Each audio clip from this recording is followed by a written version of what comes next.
In the previous video, we've discussed 4 different types of cables based on the loads they carry and is subjected to.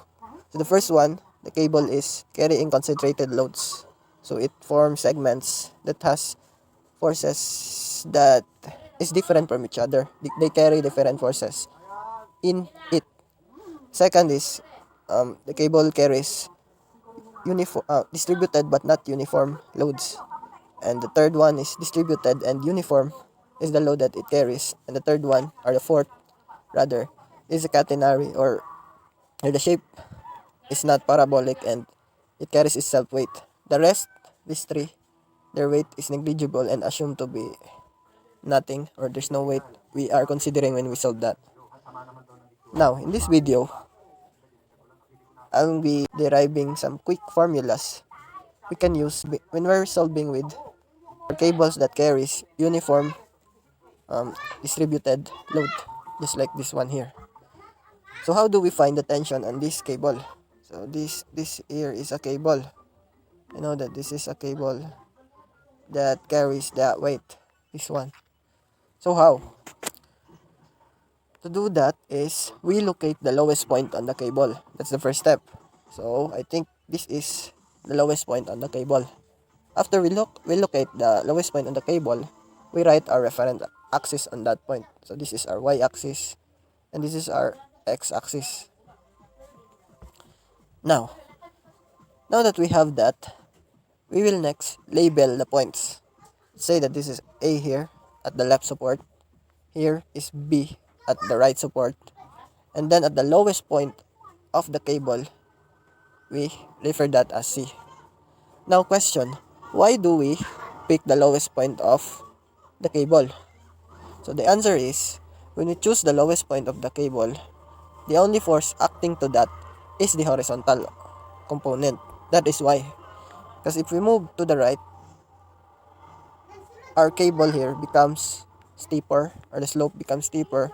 And when it happens, or when the tension or the force becomes inclined with respect to horizontal or vertical, then that already has a component. With respect to horizontal, let's say that's theta, and that will happen. So the reason is, at this point, only horizontal is acting. So now, if we again look for a point or assign a point to the right of this lowest point, let's say at this point, we name it D, and we measure the horizontal distance of that from the lowest point to point D as X. If we name that X, then this distributed load as W. So just think of it as something like this one. This is our distributed load, W, acting to this cable. So this is the red one. We name that as W.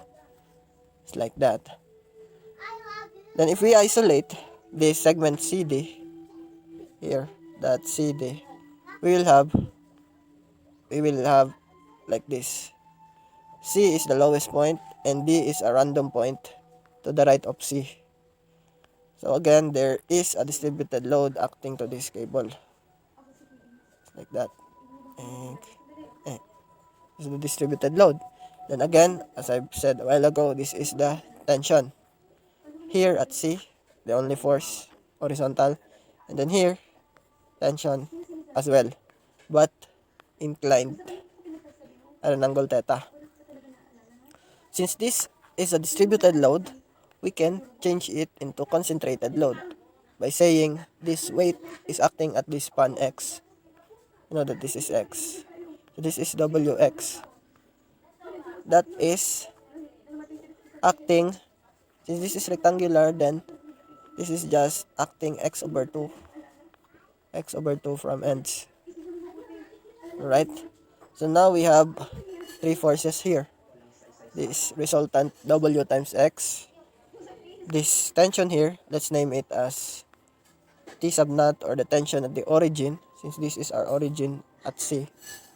And here the tension to the right of this, from a random point right of our origin. So now, Since this cable supports this load below it, then this system right here must be in equilibrium. And when that happens, when it is in equilibrium, we can say that the sum in the forces of the forces in the x direction or y direction must be 0. This is x axis, this is y axis. So when you do that, we can say that what is the forces in vertical, this component of this one, and this force, that's the only vertical component. So what's the vertical component of this? That's t sine theta. Must be equal to the only vertical, aside from this one, wx. That's the first equation. T sine theta equals wx. For the horizontal, we have this. T cos theta. So again, this one is t sine theta. That's equal to wx. These two are equal. Then for the horizontal, these two, t cos theta and this t theta, are equal. So t cos theta equals t sub naught, or this force here. Alright. Now that we have that, we can say that if we divide this, we can cancel this out. So we've got tangent theta is equal to wx over the horizontal force. That's it. These are our formulas. Now, if we sum all the moments at D, here at D, this is D.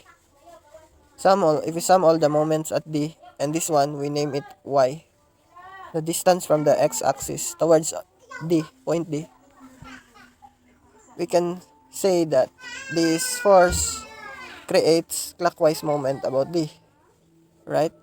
So that's T sub naught, or T tension at the origin, times Y is equal to what the other force that creates moment. This one, of course, wx.